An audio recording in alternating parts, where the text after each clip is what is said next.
Well, Dennis Herrera, thank you so much for being here with me today. Thanks so much for having me, Melissa. So you are a San Francisco City Attorney.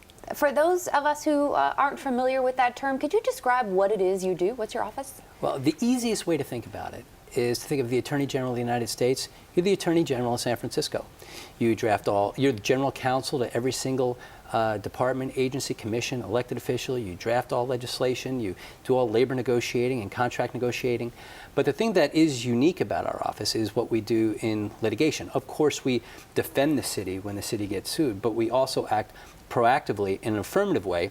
And I'm one of only 4 city attorneys that are authorized to essentially step into the shoes of the Attorney General of the state and sue in the name of the people of the state of California.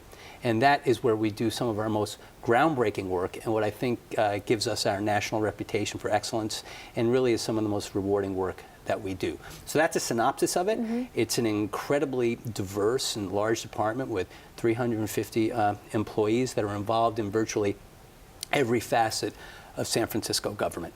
Can you give us an example of a time that you've used that power to step into the shoes of the Attorney General? Yeah, we do it quite often. You look at any of my gang injunction cases, my code enforcement cases, what we did in marriage equality, what I did going after check cashing stores that were taking advantage of our most vulnerable people, lead paint litigation that was national in scope, suing the state of Nevada for patient dumping. Those are all cases where I file an unfair business practice case and I sue in the name of the people of the state of California. So as you can see, it really is quite broad. The other case, most recently, the City College case. That's a case where I sued in the name of the people of the state of California to right a wrong that I thought was in the interests of the people. And it's incredibly gratifying, gives me a very, very broad portfolio to get involved in cases that don't just affect the city and county of San Francisco as an entity, but all people in the state of California. Now, are the city attorneys in these other areas, you said there's 4 of you, are the other 3 as active as you are? They are not. It used to be Los Angeles did a little bit of work, but you had Los Angeles, San Diego, and San Jose have the power. But not surprisingly, San Diego is a more conservative jurisdiction. Los Angeles, it's a little, it sort of blows with the wind. And San Jose has never taken that power on.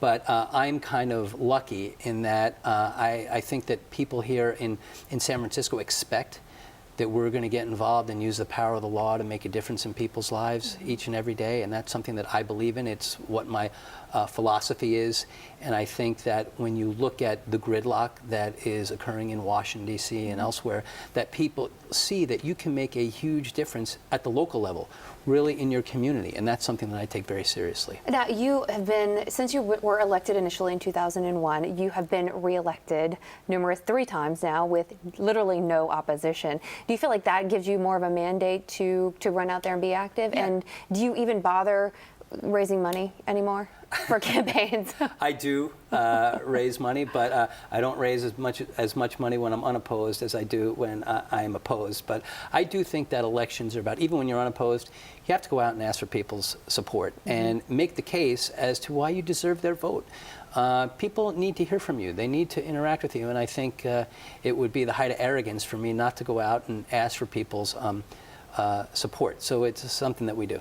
Well, and I have to ask, since I have you here and we have cameras, a lot of people speculating as to whether or not you're going to run again for mayor in 2015 or perhaps beyond. Is that something you're considering doing? I don't have any plans to do it now. I love what I do. I think that there are a few jobs that offer you as broad a portfolio to do as much. Listen, I ran for mayor in 2011. It was a vigorous campaign. I really wanted to win. I didn't win. That's the way it is. How was that? What was that like?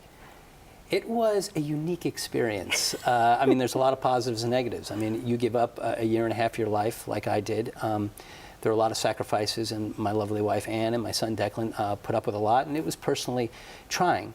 Not always happy. But I will tell you that you do learn a lot about yourself. You learn a lot about this city. It's great to see how engaged people are. And it's an experience that I wouldn't change at all. Of course, I wanted to win. Maybe I would have changed that. But I mean, you always want positive than negative. But I wouldn't change the experience at all. And it's something, whether you win or lose, you get a heck of a lot out of it. Well, Dennis Herrera, thank you so much for being here with us today. We really appreciate it. My pleasure. Thanks.